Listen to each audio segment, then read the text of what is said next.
Chapter 4. Abode of the Gods. What? Who attacked you? Cried a concerned Nandi as he rushed towards Shiva to check his wounds. Relax, Nandi, replied Shiva. You are in worse shape than I am after your adventure in the water. It's just a few superficial cuts. Nothing serious. The doctors have already dressed the wounds. I am all right. I am sorry, my lord. It's entirely my fault. I should never have left you alone. It will never happen again. Please forgive me, my lord. Pushing Nandi gently back onto the bed, Shiva said, There is nothing to forgive, my friend. How can this be your fault? Please calm down. Getting overwhelmed will not do your health any good. Once Nandi had calmed down a bit, Shiva continued, In any case, I don't think they were trying to kill us. It was very strange. Us? Yes, there were two women involved. But who could these attackers be? Asked Nandi. Then a disturbing thought dawned on Nandi. Did the attackers wear a pendant with a crescent moon on it? Shiva frowned. No. But there was this one strange man. The best swordsman of them all. He was covered from head to toe in a hooded robe, his face veiled by a mask, the kind I have seen you people wear at that color festival. What is it called? Holy, my lord? Yes, the holy kind of mask. In any case, you could only see his eyes and his hands. His only distinguishing feature was a leather bracelet with a strange symbol on it. What symbol, my lord? Picking up a palm leaf booklet and the thin charcoal writing stick from the side table, Shiva drew the symbol. Nandi frowned. That is an ancient symbol that some people used for the word Aum. But who would want to use this symbol now? Aum, asked Shiva. My lord, Aum is the holiest word in our religion.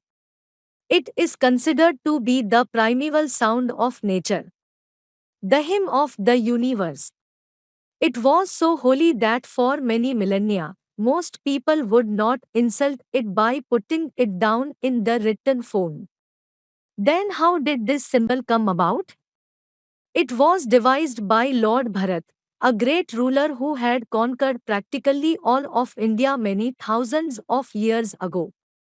He was a rare Chandravanshi who was worth respecting and had even married a Suryavanshi princess with the aim of ending our perpetual war. Who are the Chandravanshis? Asked Shiva. Think of them as the very antithesis of us, my lord. They are the followers of the kings who are the descendants of the moon. And they follow the lunar calendar? Yes, my lord.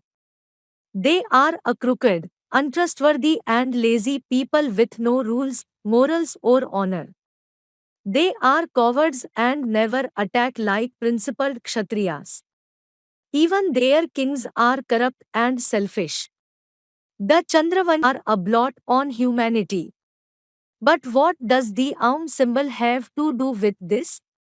Well, King Bharat came up with this symbol of unity between the Suryavanshis and the Chandravanshis. The top half in white represented the Chandravanshis. The bottom half in red represented the Suryavanshis. The part in orange coming out of the meeting of these two parts represented the common path. The crescent moon to the right of the symbol was the existing Chandravanshi symbol. And the sun above it was the existing Suryavanshi symbol. To signify that this was a pact blessed by the gods, Lord Bharat got a mandate for the pronunciation of this symbol as the holy word Aum. And then what happened? As expected, the pact died with the good king. Once the influence of Lord Bharat was gone, the Chandravanshis were up to their old ways and the war began once again. The symbol was forgotten, and the word Aum reverted to its original form of a word without a written representation. But the symbol on the bracelet of this hooded man was not colored. It was all black. And the parts of the symbol didn't look like lines to me. They looked like a drawing of three serpents. Naga, exclaimed a short Nandi, before mumbling a soft prayer and touching his Rudra pendant for protection. Now who the bloody hell are the Nagas? Asked Shiva. They are cursed people, my lord, gasped Nandi. They are born with hideous deformities because of the sins of their previous births. Deformities like extra hands or horribly misshapen faces. But they have tremendous strength and skills. The Naga name alone strikes terror in any citizen's heart. They are not even allowed to live in the sapped Sindhu. The sapped Sindhu? Our land, my lord, the land of the seven rivers. The land of the Indus, Saraswati, Yamuna, Ganga, Sarayu, Brahmaputra and Narmada. This is where Lord Manu mandated that all of us, Suryavanshis and Chandravanshis, live. Shiva nodded as Nandi continued. The city of the Nagas exists to the south of the Narmada, beyond the border of our lands. In fact, it is bad luck to even speak of them, my lord. Why would a Naga attack me? Or any Meluhan for that matter? Cursing under his breath, Nandi said, because of the Chandravanshis. What levels have these two-faced people sunk to? Using the demon Nagas in their attacks. In their hatred for us, they don't even realize how many sins they are inviting on their own souls.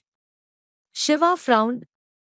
During the attack, it hadn't appeared that the Naga was being used by the small platoon of soldiers. In fact, it looked to him like the Naga was the leader. It took another week for them to reach Devgiri. The capital city of the Meluhan stood on the west bank of the Saraswati, which emerged at the confluence of the Sudej and Yamuna rivers. Sadly, the Saraswati's flow was severely reduced compared to her once mighty size. But even in her abbreviated state, she was still massive and awe-inspiring. Unlike many of the tempestuous rivers of the Punjab, the Saraswati was achingly calm. The river seemed to sense that her days were coming to an end. Yet, she did not fight aggressively to thrust her way through and survive. Instead, she unselfishly gave her all to those who came to seek her prayers. The soaring Devgiri, though, was in complete contrast to the mellow Saraswati. Like all Meluhan cities, Devgiri too was built on giant platforms, an effective protection against floods and a sturdy defense against enemies. However, where Devgiri was different from other Meluhan cities was in its sheer size.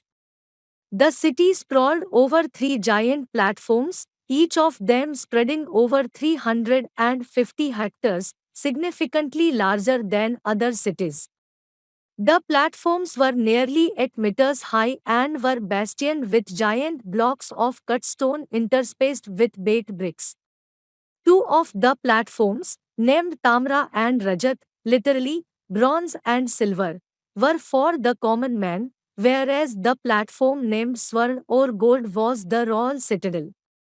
The platforms were connected to each other by tall bridges, made of stones and baked bricks, which rose above the floodplains below. Along the periphery of each enormous platform were towering city walls, with giant spikes facing outwards. There were turrets at regular intervals along the city walls from where approaching enemies could be repelled. This spectacle was beyond anything that Shiva had ever seen. In his mind, the construction of a city like this must truly be man's greatest achievement. Shiva's entourage rode up to the drawbridge across the field of spikes to the Tamra platform. The drawbridge had been reinforced with metal bars at the bottom and had roughened bed bricks laid out on top so that horses and chariots would not slip. There was something about the bricks he had seen across the empire that had intrigued Shiva. Turning to Nandi, he asked, "Are these bricks made as per some standard process?" "Yes, my lord," replied a surprised Nandi. "All the bricks in Meluha are made as per specifications and guidelines given by the chief architect of the empire." "But how did you guess?" "They are all exactly the same dimension." Nandi beamed in pride at his empire's efficiency and his lord's power of observation. The platform rose at the end of the drawbridge, with a road spiraling up to the summit in one gende turn, facilitating the passage of horses and chariots. In addition, there was a broad flight of stairs leading straight up the incline for pedestrians. The city walls and the platform extended steeply onto the sides around this slope, making it a valley of death for any enemy foolish enough to attack the platform from this area. The city gates were made of a metal that Shiva had never seen before. Nandi clarified that they were made of iron, a new metal that had just been discovered. It was the strongest of all the metals but very expensive. The ore required to make it was not easily available. At the platform entry, on top of the city gates, was etched the symbol of the Suryavanshis, a bright red circular sun with its rays blazing out in all directions. Below it was the motto that they lived by: Satya, Dharma, Man, truth, duty, honor. Seeing just this much of the city had left Shiva awestruck. However, the sight that he witnessed at the top of the platform, within the city gates, was truly breathtaking both in its efficiency and simplicity. The city was divided into a grid of square blocks by the paved streets. There were footpaths on the side for pedestrians, lit on the street for traffic in different directions, and of course, there were covered drains running through the center. All the buildings were constructed as standard two-storied block structures made of baked bricks. On top were wooden extensions for increasing the height of the building, if required. Nandi clarified to Shiva that the structure of the buildings differed internally depending on their specific requirements. All windows and doors were built strictly on the side walls of buildings, never facing the main road. The blank walls that faced the main roads bore striking black line drawings depicting the different legends of the Suryavanshis, while the background was painted in the sober colors of grey, light blue, light green or white. The most common background color, though, appeared to be blue. In the Meluhan mind, blue was the holiest color of them all. It was the color of the sky. It was just above green, the color of the earth, in the color spectrum. Meluhans, who like to see some greater design in every act of nature, thought it was marvelous that blue was above green in the color spectrum just as the sky was above the earth. The most recurring illustrations on the walls were about the great emperor, Lord Ram. His victories over his enemies, his subjugation of the wicked Chandravanshis, incidents that proved his statesmanship and wisdom, had been lovingly recreated. Lord Ram was deeply revered, and many Meluhans had come to worship him like a god. They referred to him as Vishnu, an ancient title for the greatest of the gods, meaning protector of the world and propagator of good. As Shiva learned from Nandi, the city was divided into many districts consisting of 4 to 8 blocks. Each district had its own markets, commercial and residential areas, temples, and entertainment centers. Manufacturing or any other polluting activity was conducted in separate quarters away from the districts. The efficiency and smoothness with which Devgiri functioned belied the fact that it was the most populous city in the entire empire.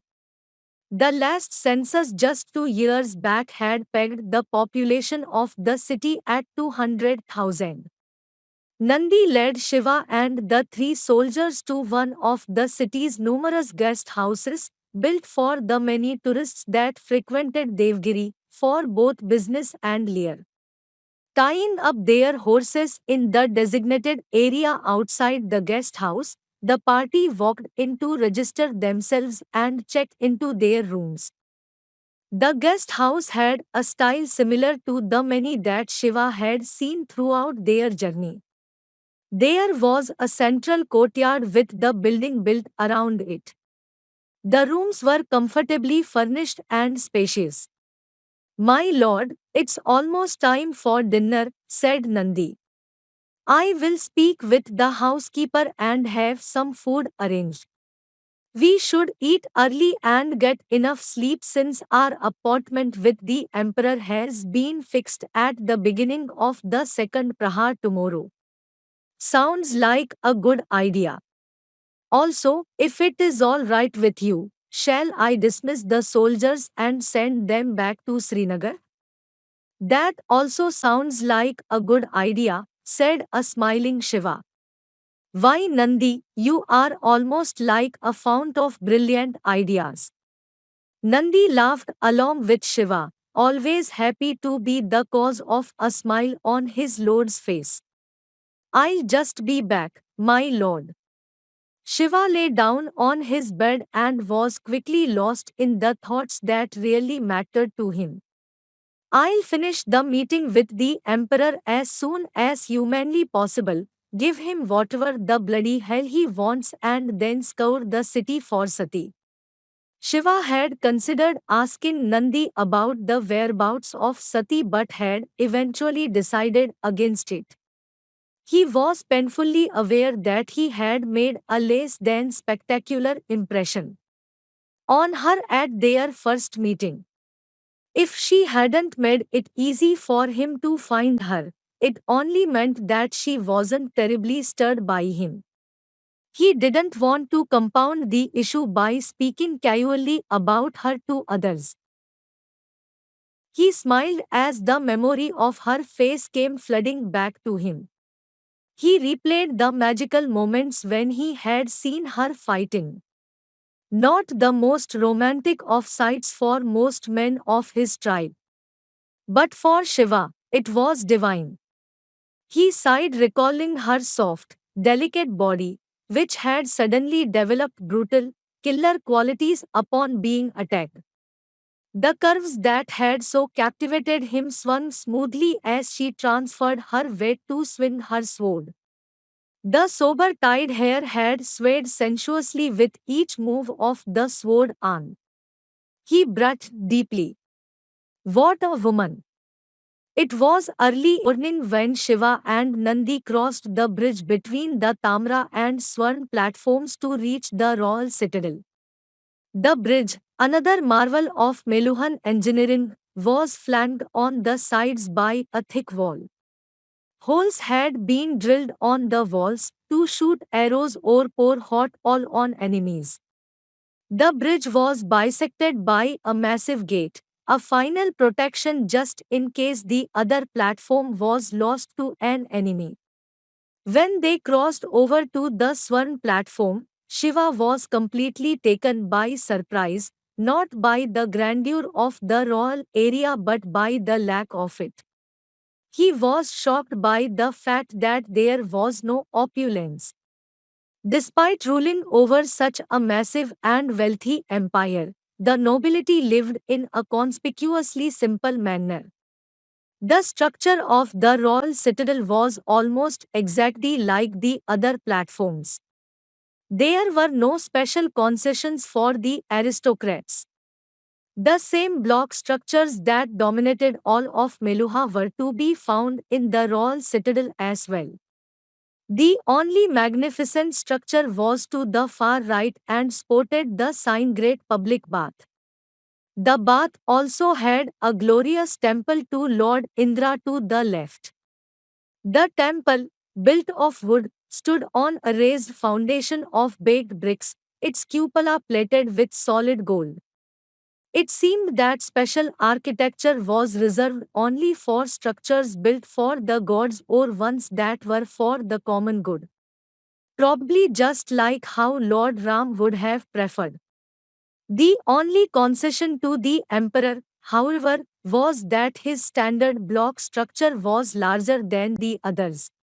Significantly larger.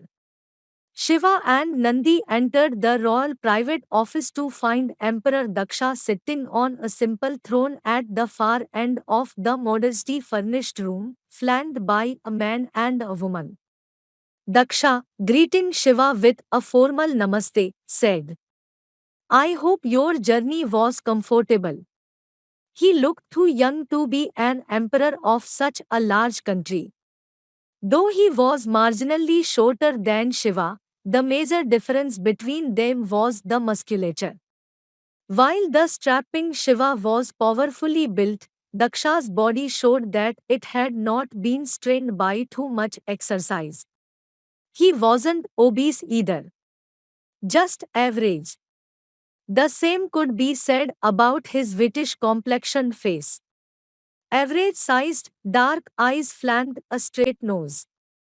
He wore his hair long like most Meluhan men and women.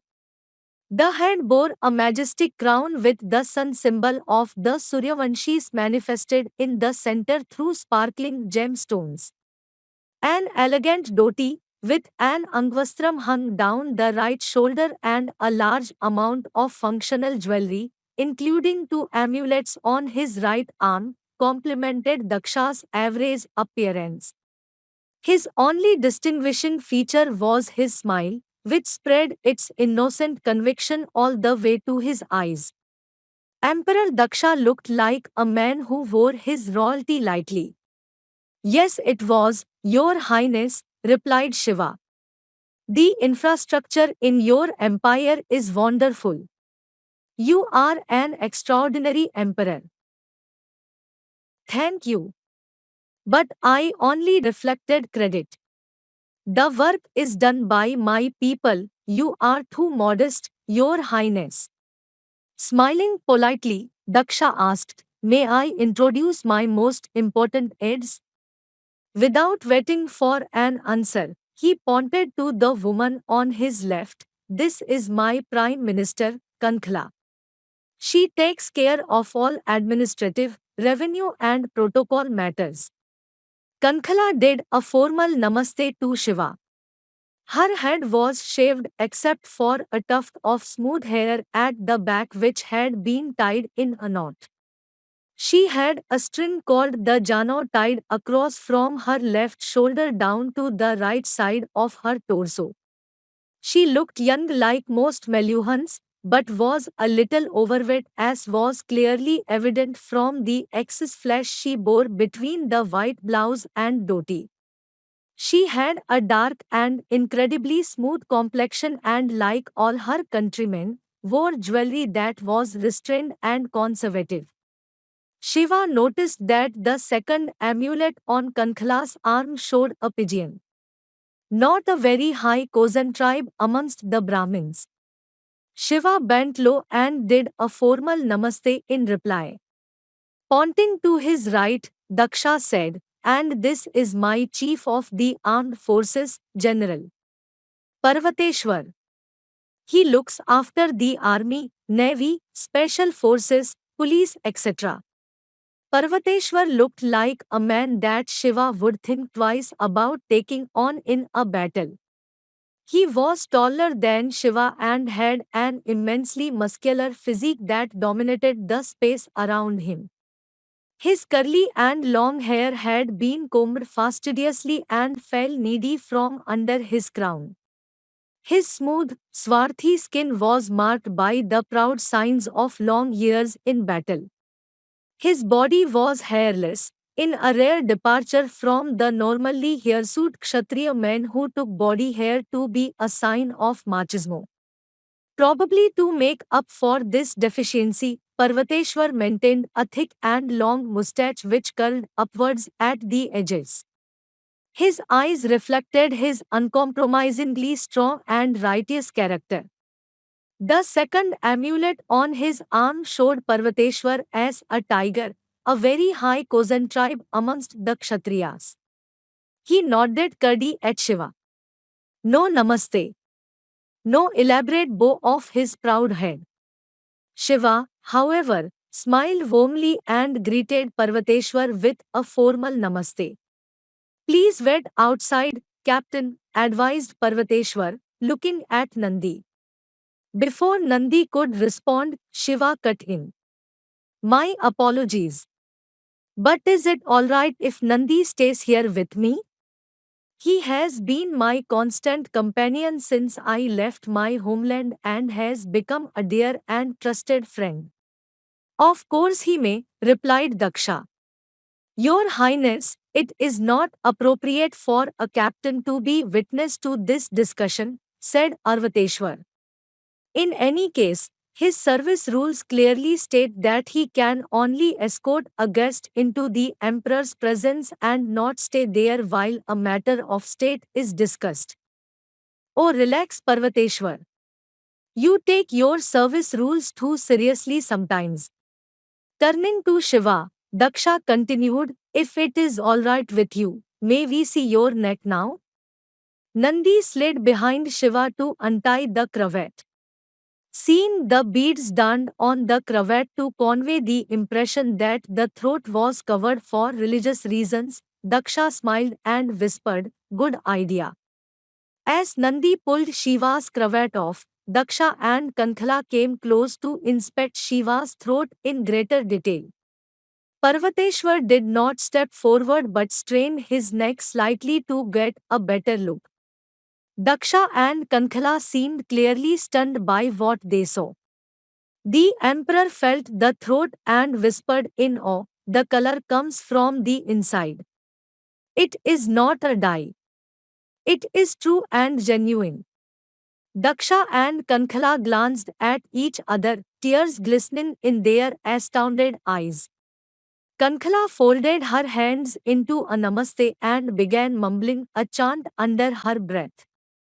Daksha looked up at Shiva's face, trying desperately to suppress the ecstasy that coursed through his insides. With a controlled smile, the Emperor of Meluha said, "Ek hope we have not done anything to cause you any discomfort since your arrival in Meluha." Despite Daksha's controlled reaction, Shiva could guess that both the Emperor and his Prime Minister were taken aback by his blue throat. Just how important is this bloody blue throat for the Meluhans? None at all, Your Highness, replied Shiva as he tied the cravat back around his neck. In fact, my tribe and I have been delighted by the hospitality that we have received here. I'm glad for that, smiled Daksha, bowing his head politely. You may want to rest a little, but we could talk in more detail tomorrow. Would you like to shift your residence to the royal citadel? It is rumored that the quarters here are a little more comfortable. That is a very kind offer, Your Highness. Daksha turned to Nandi and asked, Captain, what did you say your name was? My name is Nandi, Your Highness. You two are welcome to stay here. Make sure that you take good care of our honored guest. Kankhala, please make all the arrangements. Yes, Your Highness. Kankhala called in one of her aides, who escorted Shiva and Nandi out of the royal office. As Shiva exited the room, Daksha went down on his haunches with great ceremony and touched his head to the ground on which Shiva had just stood. He mumbled a prayer softly and stood up again to look at Kankhala with tears in his eyes.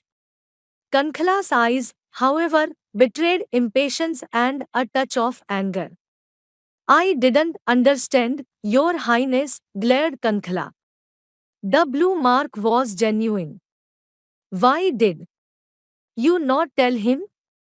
What did you expect me to do? Cried a surprised Daksha. This is his second day in Devgiri. You want me to just accost him and tell him that he is the Nilkanth, our savior? That he has been sent to solve all our problems? Well, if he has a blue throat, then he is the Nilkanth, isn't he? And if he is the Nilkanth, then he is our savior. He has to accept his destiny. An exasperated Parvateshwar interjected. I can't believe that we are talking like this. We are Meluhans. We are the Suryavanshis. We have created the greatest civilization ever known to man. And some barbarian with no education, no skills, no merit is going to be our savior. Just because he has a blue throat? That is what the legend says, Parvateshwar, countered Kankhala. Daksha interrupted both his ministers. Parvateshwar, I believe in the legend. My people believe in the legend. The Nilkanth has chosen my reign to appear. He will transform all of India to the ideals of Meluha, a land of truth, duty and honor. With his leadership, we can end the Chandravanshi crisis once and for all. All the agonies they inflict upon us will be over, from the terrorist attacks to the shortage of somras to the killing of the Saraswati. Then why delay telling him, Your Highness? Asked Kankhala. The more days we waste, the weaker becomes the resolve of our people. You know, there was another terrorist attack just a few days back at a village not far from Hariupa. As our reaction becomes weak, our enemies become bolder, Your Highness. We must tell the Lord quickly and announce his arrival to our people. It will give us the strength to fight our cruel enemies. I will tell him. But I am trying to be more farsighted than you. So far, our empire has only faced the moral sapping influence of fraudulent Nilkants. Imagine the consequences if people found out that the true Nilkanth has come but refuses to stand by us. First, we must be sure that he is willing to accept his destiny. Only then will we announce him to our people. And I think that the best way to convince him is to share the whole truth with him. Once he sees the unfairness of the attacks we face, he will fight with us to destroy evil. If that takes time, so be it. We have waited for centuries for the Nilkanth. A few more weeks will not destroy us.